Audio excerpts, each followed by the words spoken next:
नई शिक्षा नीति 2020 स्कूलों में 10+2 सिस्टम खत्म, लागू होगी 5+3+3+4 की नई व्यवस्था। समझें ये क्या है। नई शिक्षा नीति 2020 school education, board exam, graduation degree में हुए बड़े बदलाव। आज हम बताएंगे नई शिक्षा नीति की 20 खास बातें और स्कूल कॉलेजों का एजुकेशन सिस्टम कैसे बदल जाएगा। दोस्तों वीडियो थोड़ी बड़ी है पर बहुत काम की है, क्योंकि नई शिक्षा नीति पूरी समझना जरूरी है। एक बार वीडियो पूरी देख लीजिए, नई शिक्षा नीति पूरी समझ आ जाएगी। स्टूडेंट्स और माता पिता और सभी के लिए यह वीडियो बहुत महत्वपूर्ण है। दोस्तों वीडियो बनाने में बहुत मेहनत लगी है, कृपया वीडियो पूरी देखें। यदि वीडियो अच्छी लगे तो वीडियो को लाइक करें और यदि वीडियो अच्छी न लगे तो डिसलाइक करें। चलिए बिना वक्त गवाए वीडियो शुरू करते हैं। मोदी सरकार ने नई शिक्षा नीति को मंजूरी दे दी है। नई शिक्षा नीति में 10+2 के फॉर्मेट को पूरी तरह खत्म कर दिया गया है। क्लास 9वीं से 12वीं के बीच छात्रों को विषय चुनने की आजादी रहेगी। शिक्षा में तकनीक के इस्तेमाल पर जोर दिया गया है। इनमें ऑनलाइन शिक्षा का क्षेत्रीय भाषाओं में कंटेंट तैयार करना, वर्चुअल लैब, डिजिटल लाइब्रेरी जैसी योजनाएं शामिल हैं। बोर्ड परीक्षाओं का तनाव खत्म होगा। 10वीं एवं 12वीं की बोर्ड परीक्षाओं को आसान बनाने का ऐलान किया गया है। नई शिक्षा नीति बेरोजगार तैयार नहीं करेगी। स्कूल में ही बच्चे को नौकरी की जरूरी प्रोफेशनल शिक्षा दी जाएगी। केंद्र सरकार ने बुधवार को नई शिक्षा नीति को मंजूरी दे दी। करीब 34 साल बाद आई शिक्षा नीति में स्कूली शिक्षा से लेकर उच्च शिक्षा तक कई बड़े बदलाव किए गए हैं। बच्चों पर से बोर्ड परीक्षा का भार कम किया जाएगा। उच्च शिक्षा के लिए भी अब सिर्फ एक नियम होगा, पढ़ाई बीच में छूटने पर पहले की पढ़ाई बेकार नहीं होगी। 1 साल की पढ़ाई पूरी होने पर सर्टिफिकेट और 2 साल की पढ़ाई पर डिप्लोमा सर्टिफिकेट दिया जाएगा। प्रधानमंत्री नरेंद्र मोदी की अध्यक्षता में हुई मंत्रिमंडल की बैठक में नई नीति पर मुहर लगाई गई। इसमें 2030 तक प्री प्राइमरी से लेकर उच्चतर माध्यमिक तक 100% और उच्च शिक्षा में 50% प्रवेश दर हासिल करने की बात कही गई है। शिक्षा पर सरकारी खर्च 4.43% से बढ़ाकर जीडीपी का 6% तक करने का लक्ष्य है। अब हम नई शिक्षा नीति की 20 खास बातें विस्तार से जानेंगे। नंबर 1, स्कूलों में 10+2 खत्म, अब शुरू होगा 5+3+3+4 फॉर्मेट। अब स्कूल के पहले 5 साल में प्री प्राइमरी स्कूल के 3 साल और कक्षा 1 और कक्षा 2 सहित फाउंडेशन स्टेज शामिल होंगे। इन 5 सालों की पढ़ाई के लिए एक नया पाठ्यक्रम तैयार होगा। अगले 3 साल का स्टेज कक्षा 3 से 5 तक का होगा। इसके बाद 3 साल का मिडिल स्टेज आएगा, यानी कक्षा 6 से 8 तक का स्टेज। अब छठी से बच्चे को प्रोफेशनल और स्किल की शिक्षा दी जाएगी। स्थानीय स्तर पर इंटर्नशिप भी कराई जाएगी। चौथा स्टेज कक्षा 9 से 12वीं तक का 4 साल का होगा। इसमें छात्रों को विषय चुनने की आजादी रहेगी। साइंस या गणित के साथ फैशन डिजाइनिंग भी पढ़ने की आजादी होगी। पहले कक्षा 1 से 10 तक सामान्य पढ़ाई होती थी। कक्षा 11 से विषय चुन सकते थे। नंबर 2, छठी कक्षा से रोजगारपरक शिक्षा दी जाएगी। नई शिक्षा नीति को अंतिम रूप देने के लिए बनाई गई समिति का नेतृत्व कर रहे डॉक्टर कस्तूरी रंगन ने कहा, अब छठी कक्षा से ही बच्चे को प्रोफेशनल और स्किल की शिक्षा दी जाएगी। स्थानीय स्तर पर इंटर्नशिप भी कराई जाएगी। व्यावसायिक शिक्षा और कौशल विकास पर जोर दिया जाएगा। नई शिक्षा नीति बेरोजगार तैयार नहीं करेगी। स्कूल में ही बच्चे को नौकरी की जरूरी प्रोफेशनल शिक्षा दी जाएगी। नंबर 3, 10वीं और 12वीं की बोर्ड परीक्षा आसान होगी। 10वीं एवं 12वीं की बोर्ड परीक्षाओं में बड़े बदलाव किए जाएंगे। बोर्ड परीक्षाओं के महत्व को कम किया जाएगा। कई अहम सुझाव हैं, जैसे साल में 2 बार परीक्षाएं कराना, 2 हिस्सों वस्तुनिष्ठ, ऑब्जेक्टिव और व्याख्यात्मक श्रेणियों में इन्हें विभाजित करना आदि। बोर्ड परीक्षा में मुख्य जोर ज्ञान के परीक्षण पर होगा, ताकि छात्रों में रटने की प्रवृत्ति खत्म हो। बोर्ड परीक्षाओं को लेकर छात्र हमेशा दबाव में रहते हैं और ज्यादा अंक लाने के चक्कर में कोचिंग पर निर्भर हो जाते हैं, लेकिन भविष्य में उन्हें इससे मुक्ति मिल सकती है। शिक्षा नीति में कहा गया है कि विभिन्न बोर्ड आने वाले समय में बोर्ड परीक्षाओं के प्रैक्टिकल मॉडल को तैयार करेंगे, जैसे वार्षिक, सेमेस्टर और मॉड्यूलर बोर्ड परीक्षाएं। नई नीति के तहत कक्षा 3, कक्षा 5 एवं 8वीं में भी परीक्षाएं होगी, जबकि 10वीं एवं 12वीं की बोर्ड परीक्षाएं बदले स्वरूप में जारी रहेंगी। नंबर 4, 5वीं कक्षा तक मातृभाषा में पढ़ाई कराई जाएगी।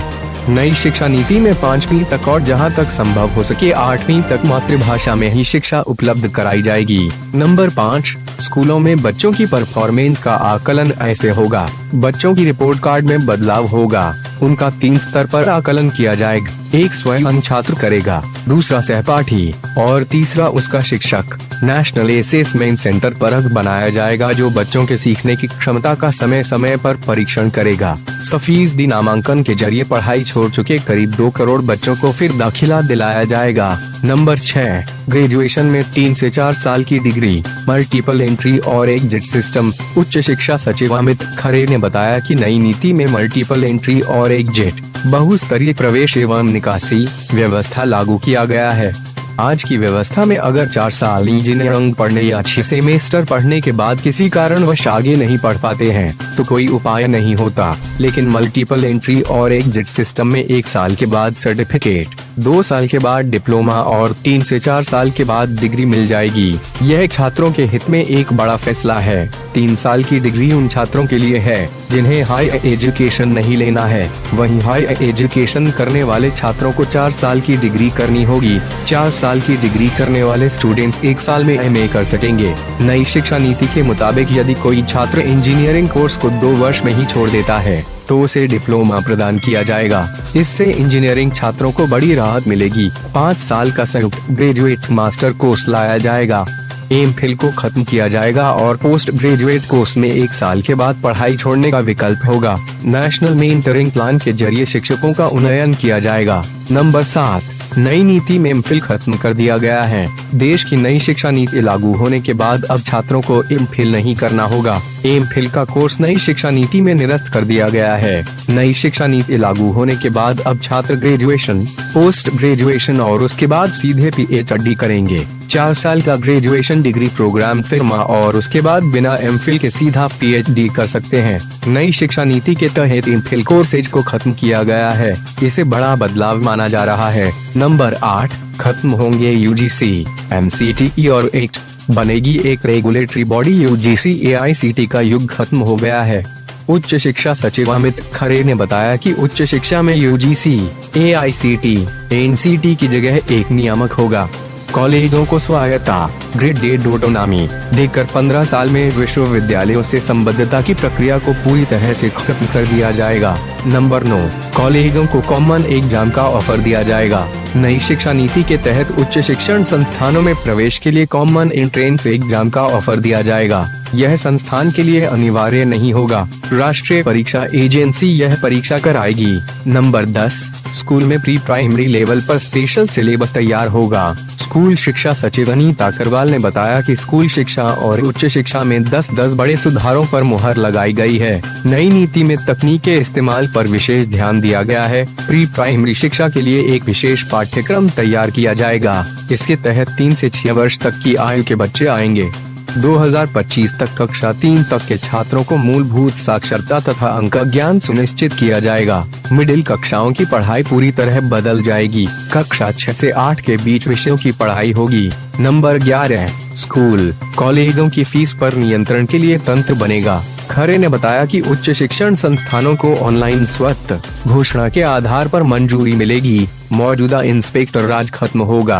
अभी केंद्रीय विश्वविद्यालय, राज्य विश्वविद्यालय, डीम्ड विश्वविद्यालय और प्राइवेट विश्वविद्यालय के लिए अलग अलग नियम है। भविष्य में सभी नियम एक समान बनाए जाएंगे।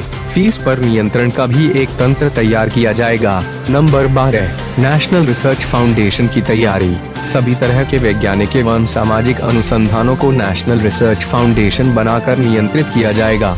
उच्च शिक्षण संस्थानों को बहुविषयक संस्थानों में बदला जाएगा। 2030 तक हर जिले में या उसके आसपास एक उच्च शिक्षण संस्थान होगा।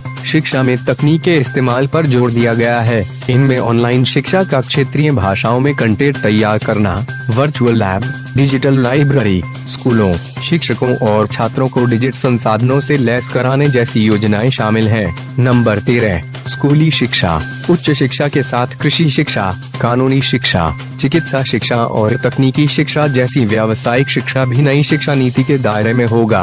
नंबर 14, कला, संगीत, शिल्प, खेल, योग, सामुदायिक सेवा जैसे सभी विषयों को भी पाठ्यक्रम में शामिल किया जाएगा। इन्हें सहायक पाठ्यक्रम नहीं कहा जाएगा। नंबर 15, ऑनलाइन एजुकेशन पर जोर। नए सुधारों में टेक्नोलॉजी और ऑनलाइन एजुकेशन पर जोर दिया गया है। कंप्यूटर, लैपटॉप, और फोन इत्यादि के जरिए विभिन्न ऐप का इस्तेमाल करके शिक्षण को रोचक बनाने की बात कही गई है। नंबर 16, हर जिले में कला, करियर और खेल संबंधी गतिविधियों में भाग लेने के लिए एक विशेष बोर्डिंग स्कूल के रूप में बाल भवन स्थापित किया जाएगा। नंबर 17, अभी हमारे यहाँ डीम्ड यूनिवर्सिटी, सेंट्रल यूनिवर्सिटीज और स्टैंड अलोन इंस्टीट्यूशंस के लिए अलग अलग नियम हैं। नई एजुकेशन पॉलिसी के तहत सभी के लिए नियम समान होगा। नई शिक्षा नीति 2020 स्कूलों में अब इस तरह देखी जाएगी बच्चे की परफॉर्मेंस। रिपोर्ट कार्ड में होंगे बदलाव। नंबर 18, MHRD का नाम बदल दिया है। मानव संसाधन विकास मंत्रालय MHRD का नाम बदलकर शिक्षा मंत्रालय कर दिया गया है। नंबर 19, भाषा फॉर्मूला, विद्यार्थियों को स्कूल के सभी स्तरों और उच्च शिक्षा में संस्कृत को एक विकल्प के रूप में चुनने का अवसर दिया जाएगा। त्रिभाषा फॉर्मूला में भी यह विकल्प शामिल होगा। इसके मुताबिक किसी भी विद्यार्थी पर कोई भी भाषा नहीं थोपी जाएगी। भारत की अन्य पारंपरिक भाषाएं और साहित्य भी विकल्प के रूप में उपलब्ध होंगे। विद्यार्थियों को एक भारत श्रेष्ठ भारत पहल के तहत 6 से 8 ग्रेड के दौरान किसी समय भारत की भाषाओं पर एक आनंददायक परियोजना गतिविधि में भाग लेना होगा। कोरियाई, थाई, फ्रेंच, जर्मन, स्पेनिश, पुर्तगाली, रूसी भाषाओं को माध्यमिक स्तर पर पेश किया जाएगा। नंबर 20, स्कॉलरशिप पोर्टल का विस्तार। सुप्रीम कोर्ट ST, OBC और SIDGS स्टूडेंट्स के लिए नेशनल स्कॉलरशिप पोर्टल को बढ़ाया जाएगा। NIP 2020 के तहत स्कूल से दूर रह रहे लगभग 2 करोड़ बच्चों को मुख्य धारा में वापस लाया जाएगा। दोस्तों, अगर आपको हमारी यह जानकारी अच्छी लगी हो तो वीडियो को लाइक और कमेंट जरूर करें। ऐसी ही वीडियो के लिए हमारे चैनल को सब्सक्राइब करना ना भूले। बेल आइकन को इसलिए ऑन करें ताकि आने वाली वीडियो का नोटिफिकेशन आप तक पहुंच सके। धन्यवाद।